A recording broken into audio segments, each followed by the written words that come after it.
যৌতুকের বিরুদ্ধে, তারপরে মাতৃমৃত্যু হ্রাস এবং ইফটিজিং বলে যেটা পরিচিত, আসলে যেটা যৌন হয়রানি, সেগুলো প্রতিরোধের ব্যাপারে কিছু কিছু বিজ্ঞাপন মন্ত্রণালয় থেকে কিন্তু গণমাধ্যমে দেয়া হচ্ছে। তাছাড়াও একেবারে তৃণমূল পর্যায় পর্যন্ত কমিউনিটি লেভেল ইনভলভমেন্টের জন্য সেখানে সচেতনতামূলক ট্রেনিং এবং প্রশিক্ষণ কার্যক্রম অব্যাহত আছে। এখান থেকে কেউ ম্যাম, আমার প্রশ্নটি হচ্ছে যে আমাদের যে রাজনৈতিক ক্ষমতায়নের জন্য যদি দেখি যে 45টি নারী আসনের জায়গায় যদি 50টি নারী আসন করার দরকার হয়, তার মানে হচ্ছে যে এমনি রাজনৈতিক ক্ষমতায়নের দিকে নারীদের অগ্রসরতা কম, সেই কারণে হয়তো সংরক্ষিত আসনগুলোর সংখ্যা আরো বাড়ানো প্রয়োজন দেখা দিয়েছে, সেজন্য আমরা 45 থেকে 50 করলাম। কিন্তু ঘটনাটা কি এরকম হতে পারতো না যে আমাদের যে জনগণের কাছ থেকে যে রিপ্রেজেন্টেশন হিসেবে যে জাতীয় সংসদে সাংসদরা আসেন তাদের সংখ্যা, নারীর সংখ্যা আরো বেশি হবে? সেই চেষ্টাটি না করে যদি আমরা সংরক্ষিত নারী আসনের মাধ্যমে নারীর অংশগ্রহণ বাড়াতে চাই, সেটা কতটুকু কার্যকর হবে? আমাদের সংবিধানে একটা বিষয় বলা আছে 28 অনুচ্ছেদে, নারী বা শিশু বা পিছিয়ে পড়া কোনো জনগোষ্ঠীকে সামনের দিকে এগিয়ে নিয়ে আসার জন্য যদি কোনো বিশেষ পদক্ষেপ গ্রহণের প্রয়োজন হয় তাহলে সেটা গ্রহণ করা যাবে। তো সেদিক থেকে নারীদের রাজনৈতিকভাবে তাদের ক্ষমতায়িত করা এবং তাদের প্রতিনিধিত্ব বাড়ানো, সেই লক্ষ্যে কিন্তু এই সংসদে সংরক্ষিত আসনের ব্যবস্থা। কিন্তু একটা বিষয়ে লক্ষণীয় যে যে কোনো নারী সরাসরি নির্বাচন করতে পারেন, সেক্ষেত্রে কিন্তু কোনো বাধা নেই। এবং আমাদের বর্তমান সংসদেই কিন্তু 19 জন নারী রয়েছেন যারা সরাসরি নির্বাচনের মাধ্যমে নির্বাচিত হয়ে এসেছেন।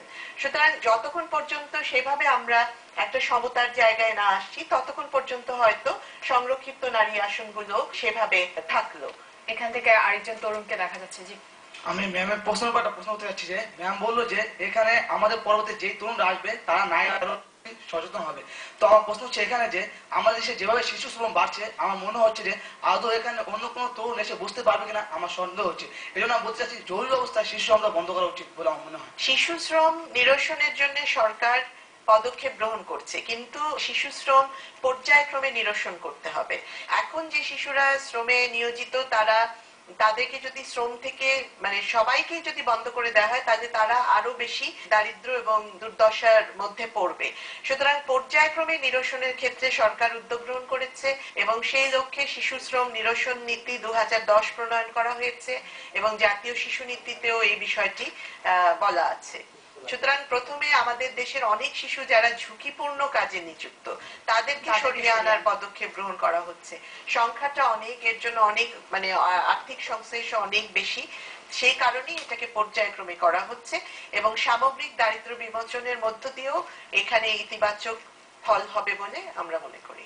ম্যাডাম, আমাদের দেশে দেখা যায় যে মেয়েদের কোটা থাকে, তো সেই ক্ষেত্রে হচ্ছে আমাদের স্কিলের একটা ব্যাপার আছে। এই কোটার কারণে হচ্ছে যে স্কিল লোকটা যেতে পারছে না। যে নারীদেরকে যে কোটা দেওয়া, কথা হচ্ছে যে ওই নারীটাকে আমরা ওই অবহেলার চোখে দেখতেছি না, যে সে হয়তো পারবে না এই জন্যই হয়তো আমি তার জন্য কোটা আরোপ করে দিলাম, অথবা এই জন্য এদের কি স্কিল করার জন্য আপনার মন্ত্রণালয় কিভাবে কাজ করছে? এই উত্তরটি তিনি ওই যে সংরক্ষণের উত্তরে দিয়ে ফেলেছেন যে এখন আমরা যে অবস্থায় আছি সময়ের বিচারে আমাদের বয়স খুব বেশি না, একটা জায়গায় নারীদেরকে দিতে হবে, যখন প্রতিযোগিতা সমানে চলে আসবে তখন হয়তো এই কোটা সিস্টেম থাকবে না।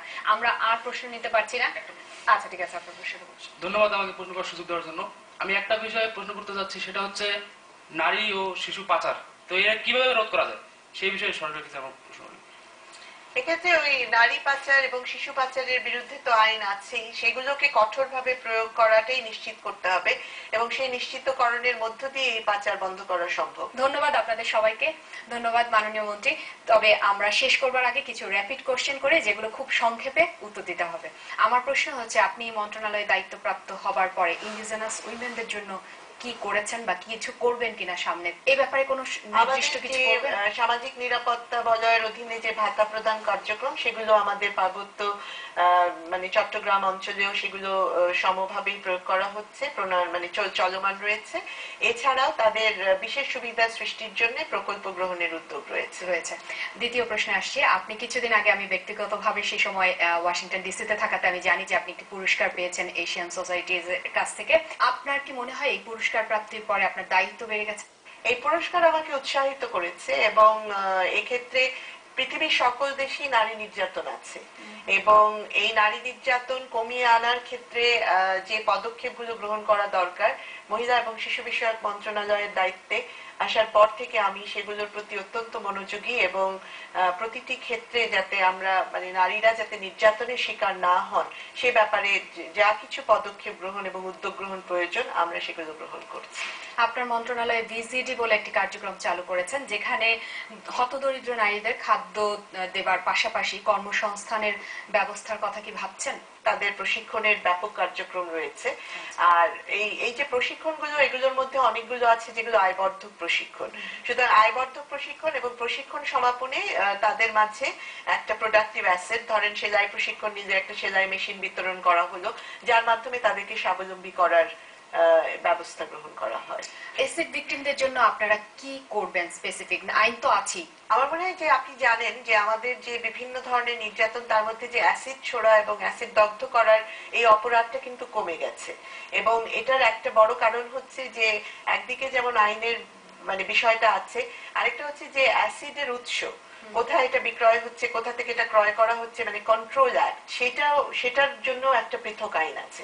আর আমাদের স্বরাষ্ট্র মহিলা মন্ত্রণালয় এবং অন্যান্য সংশ্লিষ্ট আইন প্রয়োগকারী কর্মকর্তাদের সমন্বয়ে একটা বড় কমিটি আছে এবং সেখান থেকেও এই বিষয়টা রেগুলার মনিটরিং করা হচ্ছে এবং যার কারণে আমি মনে করি যে আমাদের এই অ্যাসিড অপরাধটা কমে এসেছে।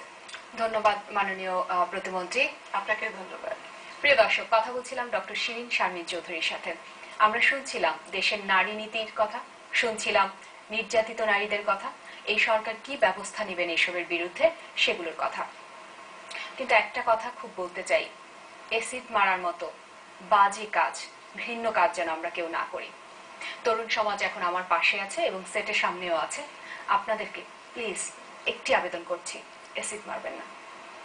ভালো থাকুন, সুস্থ থাকুন। ধন্যবাদ, দেখা হবে আবার।